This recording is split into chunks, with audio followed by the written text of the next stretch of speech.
What's going on, guys? Thanks for joining this week's episode of Phenomenal Outdoors. It has been a while since I made a video. I do apologize for that, but I just wanted to bring you guys a little video, a little quick tip, trick on trail cameras. So this is just something that I do, especially since I hunt a whole lot of public land, not having a whole lot of private property. So I'm going to go over a few tips and tricks that I have used throughout the years on how I have lowered the rate of my trail cameras getting stolen on public property, public land.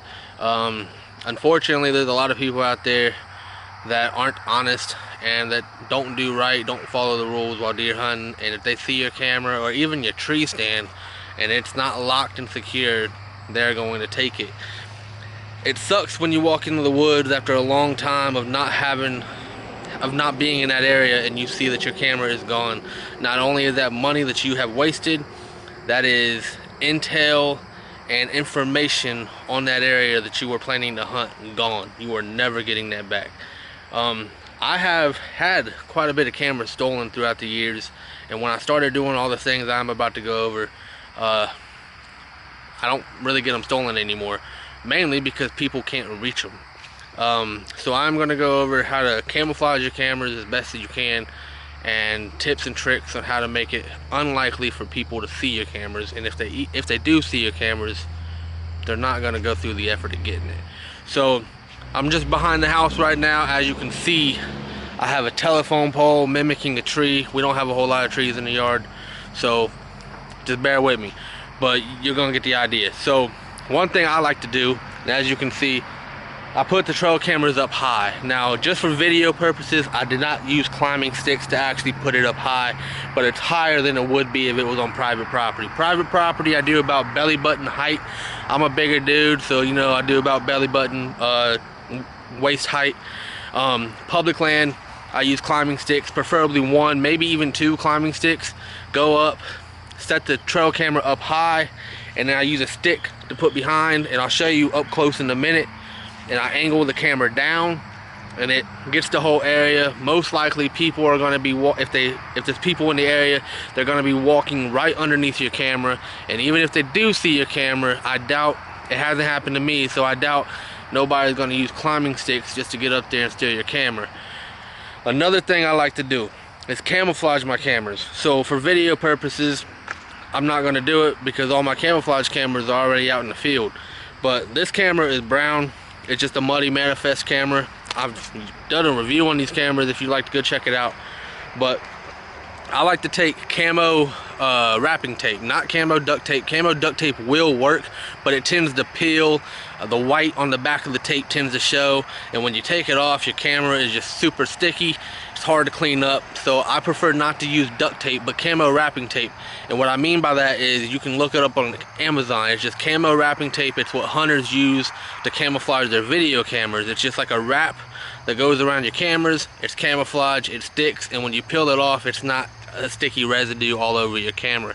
So I like to use that. For video purposes, I'm not going to do it, but you get what I'm saying, because you know it works, and I have done it. All my cameras that have that on it are already out in the field.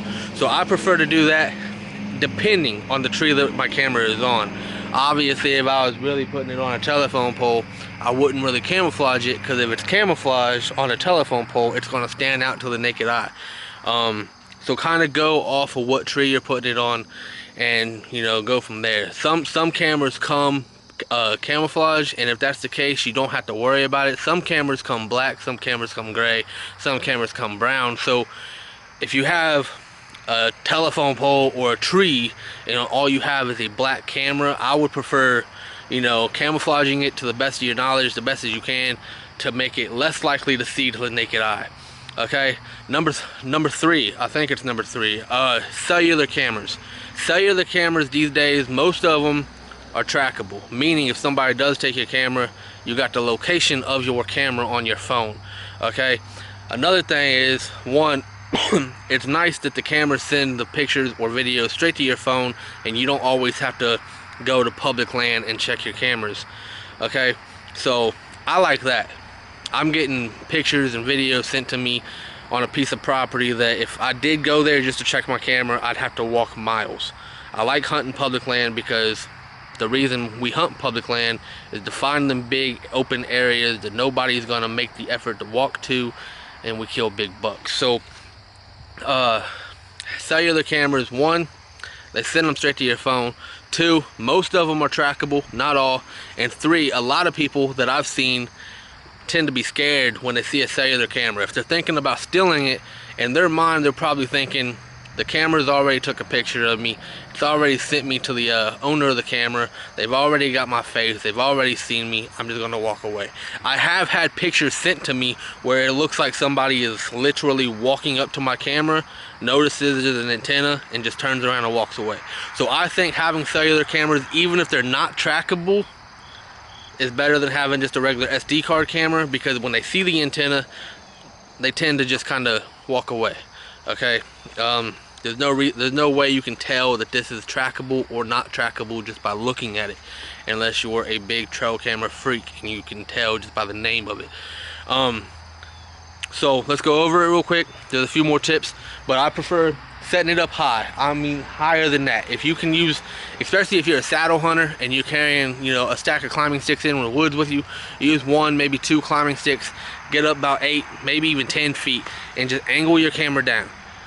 Nobody's gonna be looking up unless they're looking for a tree, but if they're looking for a tree, they're not gonna climb the tree just to steal your camera. It's a waste of time, in my opinion, and nobody's done it to me. Camouflage your cameras to the best of your knowledge.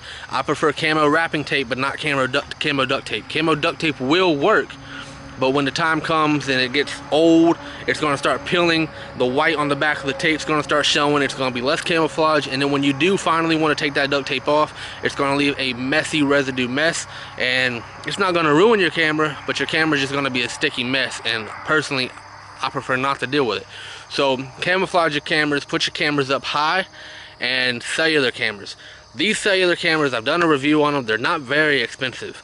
They're very more affordable than SpyPoint cameras. SpyPoint is a really good brand, really good camera, but these are muddy. Okay, this is the Muddy Manifest. I've done a review on them, but they are very inexpensive to the SpyPoint cameras. You can even go and get the Moultrie Cellular. They're also very good. But this isn't a trail cam review or nothing like that. So next, I tend to replace the strap. If I'm walking through the woods, or if anybody's walking through the woods, they might not see the camera, but if they see a thick, bulky strap wrapped around the tree, that to the naked eye tells them or tells me somebody's put something there. Let's go check it out. Okay, now I'm not one to steal cameras, but if somebody was looking for cameras to steal, they're going to be looking for straps.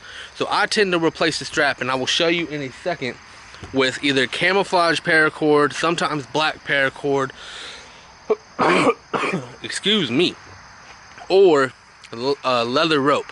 Leather rope, twine, something of a darker color that's not very expensive, but also blends in with the tree bark a little more. So we'll go up to the camera and I will show you exactly what I'm talking about. I'm not gonna worry about cutting it. I'm just gonna pick up the camera and move. So as you can see, it's just rope. I got it tied in a knot behind the tree. It's just real thin. It's kind of dark. On the telephone pole, it stands out to like a naked thumb, but if you're on an actual tree, it blends in. Okay, for video purposes, I didn't do it, but as you can probably see, there's a lot of string hanging behind the camera. When the wind picks up, that string flaps in the wind. You don't want all that. You want to trim the slack down, make it very tight, make it very neat, and make sure there's no movement when the wind blows on that string. I guess what I'm getting at is make your cameras not only camouflage, but make sure they're low profile as possible. Excuse me. But make sure your cameras are low profile as possible. Make sure they're camouflage. And I mean, I guess you don't have to put them high up in the tree, but I prefer to put them high up in the tree. It's still going to get the same video, same picture quality that it would if it was waist height. It's just going to be angled down a little bit. Now, the nice thing about cellular cameras is, say I'm up in the tree and I'm setting that camera.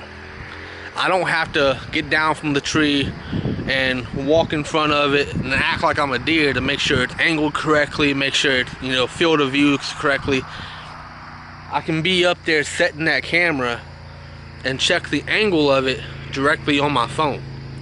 I can take pictures of myself on that camera, send them to my phone while I'm up there setting the camera, and then I can make sure the angle and everything is perfect on my phone before I even climb down from setting that camera and walk away and go on about my merry way.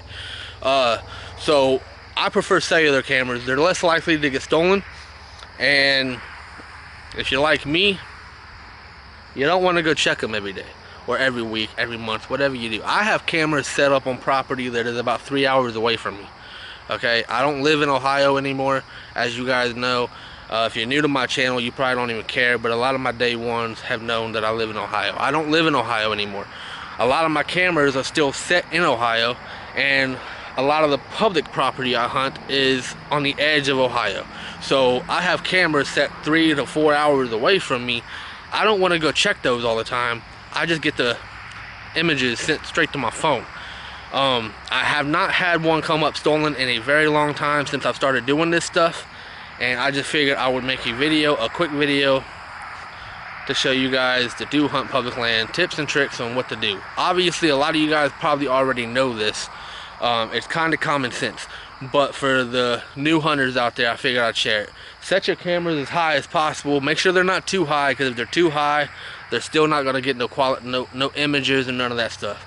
I prefer cellular cameras, but they don't have to be cellular cameras. Cellular cameras, most of them are trackable, and when people see the antenna, they tend to turn the other way because they automatically assume that you already have a picture of them on your phone, which most of the time is 100% accurate.